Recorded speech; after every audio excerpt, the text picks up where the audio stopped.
اکابرین علماء دیوبند کی اگر تاریخ کو دیکھا جائے تو ان میں سے ہر ایک شخصیت ایک بے مثال اور لاجواب قیمتی ہیرے کی مانند تھے۔ ان ناموں میں سورج کی طرح چمکتا ایک نام امام الاتقیاء، عمدۃ العارفین، جنید وقت، شیخ ثانی حضرت مولانا میاں عبد الہادی دین پوری رحمۃ اللہ علیہ کا ہے۔ آپ ایک بہترین عالم دین، متبع شریعت، عابد، زاہد، متقی اور عاشق رسول تھے۔ ساتھ ہی آپ کے پاکیزہ خمیر میں عاجزی، انکساری، توکل، صبر و شکر، خشوع و خضوع، قداس و رقت، اخلاص و للہیت، خدمت خلق اور بردباری و خیرخواہی جیسے اوصاف حمیدہ شامل تھے۔ آپ بظاہر بوریا نشین لیکن فقر و استغنا کی سلطنت کے تاجدار تھے۔ حالت حاجت مندوں کی سی لیکن چہرہ بے نیازوں کا تھا۔ آپ کا وجود منشاء الہی کے تابع اور مقصد حیات خشیت الہی تھا۔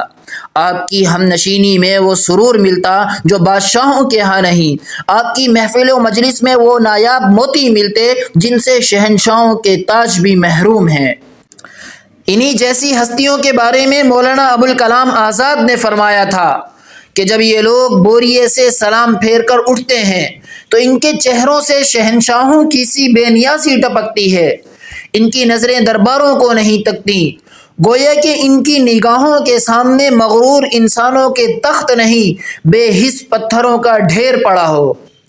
آپ 30 ستمبر 1904 بمطابق 19 رجب 1322 ہجری جمعے کی شب دین پور شریف کے پر انوار قصبے میں بانی دین پور شریف قطب الاقطاب امام الاولیاء سید العارفین حضرت خلیفہ غلام محمد دین پوری رحمۃ اللہ علیہ کے ہاں ان کی پہلی اہلیہ محترمہ کے بطن سے پیدا ہوئے۔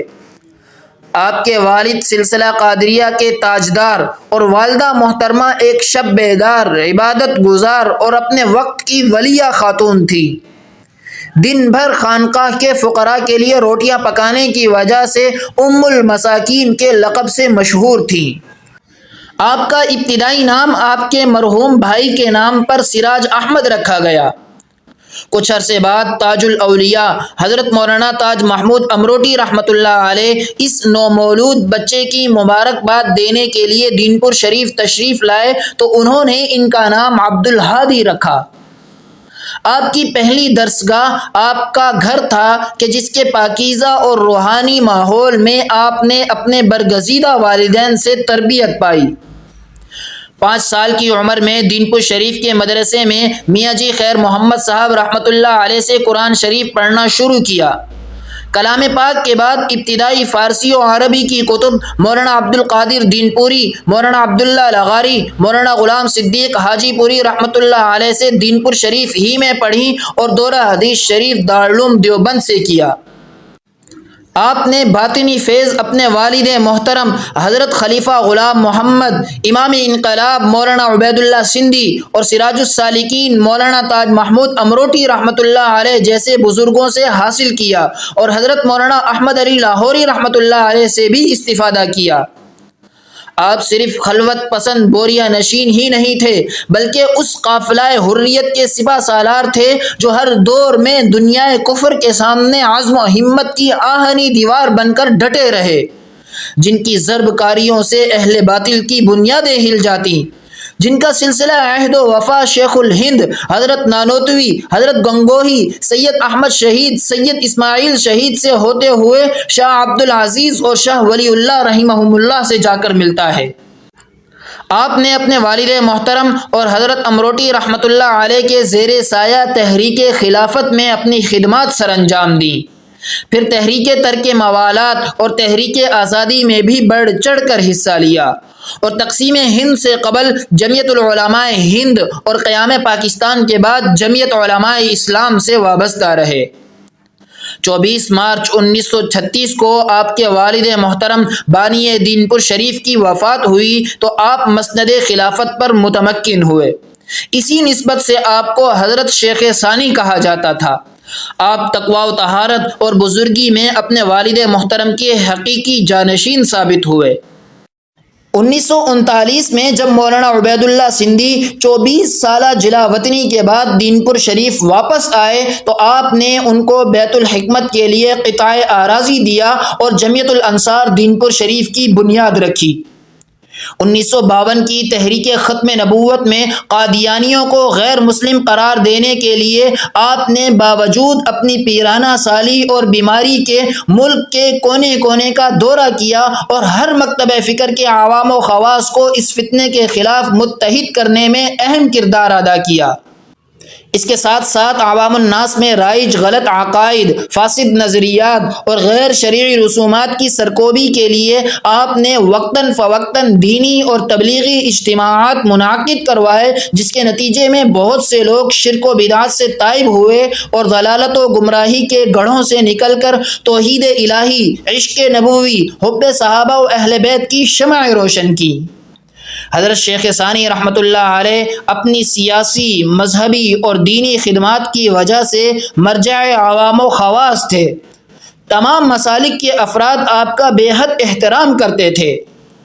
جن اکابرین کا آپ سے محبت اور مودت کا گہرا رشتہ تھا، ان میں شیخ الاسلام مولانا سید حسین احمد مدنی، مولانا قاری محمد طیب، مولانا شاہ عبد القادر رائے پوری، مولانا شمس الحق افغانی، مولانا محمد یوسف بن نوری، مولانا مفتی محمود، مولانا غلام غوث ہزاروی، مولانا خواجہ خان محمد، مولانا عبید اللہ انور رحمہم اللہ جیسے بزرگ شامل ہیں۔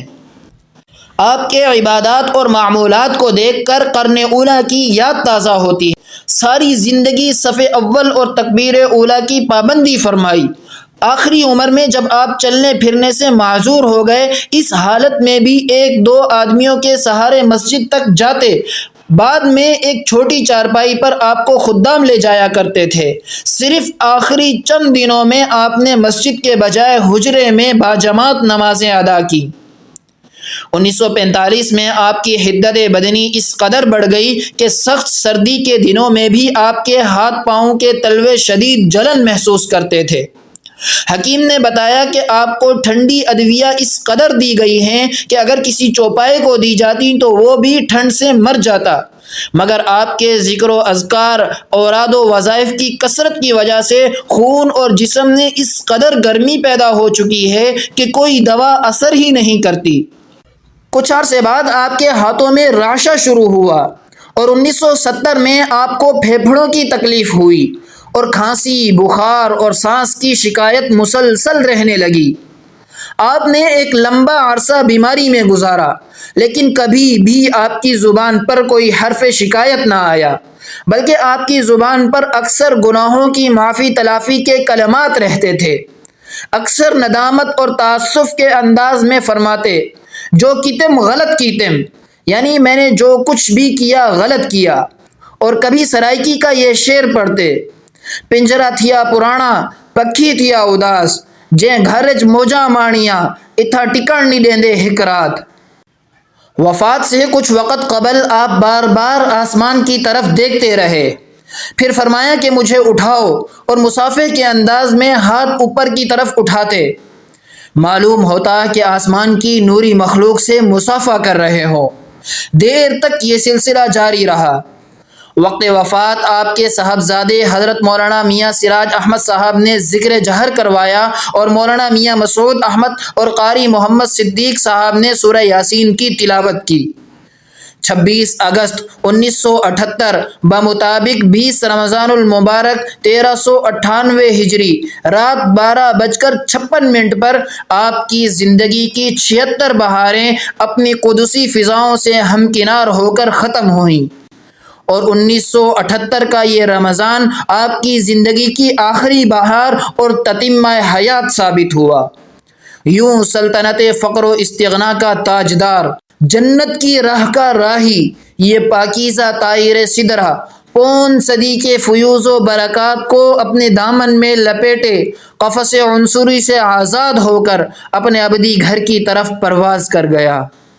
دوسرے دن 27 اگست بمطابق 21 رمضان المبارک کو دینپور شریف کی عیدگاہ میں آپ کے بڑے صاحبزادے اور جانشین حضرت مولانا میاں سراج احمد صاحب دینپوری رحمۃ اللہ علیہ نے ہزاروں کے اجتماع میں آپ کی نماز جنازہ پڑھائی۔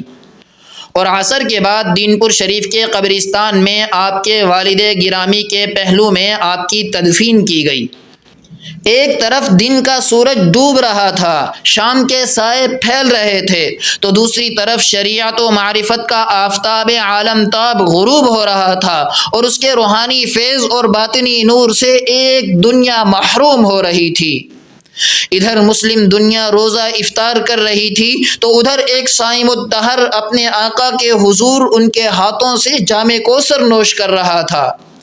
ادھر اہل ایمان مساجد میں اعتکاف بیٹھ رہے تھے، تو ادھر ایک درویش دربار نبوی میں معتکف ہو رہا تھا۔ اللہ پاک آپ کے درجات کو بلند فرمائے اور ہمیں آپ کے نقش قدم پر چلنے کی توفیق عطا فرمائے، آمین ثم آمین۔